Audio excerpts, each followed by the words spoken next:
超遊台南第3日，今日嘅行程只有2個，就係奇美博物館同埋十鼓文化區。人生第一次參加私人博物館，真的太漂亮了，跟着我一起去參觀吧。一入門口先會見到阿波羅噴泉，入嚟嘅時候以為就係咁樣，走嘅時候先發覺人哋係咁樣嘅。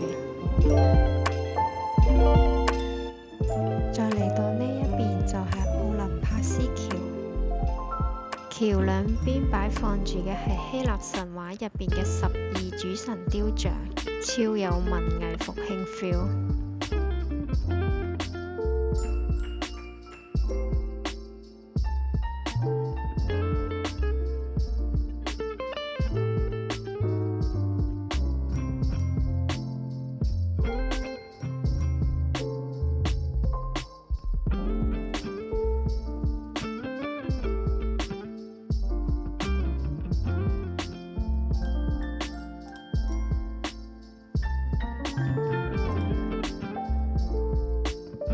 嚟到佢嘅主殿，主殿嘅建築融合咗希臘神殿嘅柱梁同羅馬圓頂嘅特色。入到大廳，在裡面往上看這個穹頂，這是一個極具衝擊力的視角。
喺博物館後面嘅路可以到達十鼓文化園。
最後的晚餐就係嚟食呢一間喺民宿附近嘅牛肉湯。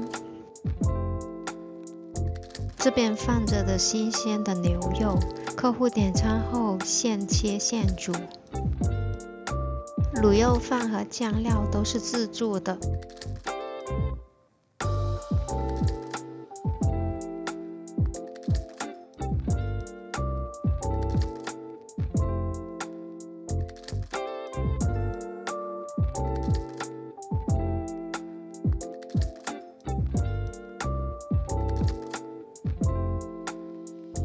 我點咗牛肉同牛肚，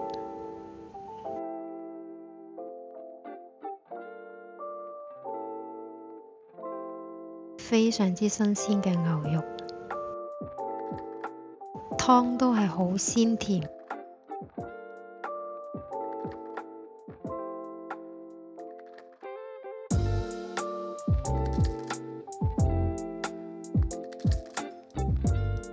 我覺得價格都算係好平民嘅，難怪每日都有人排隊。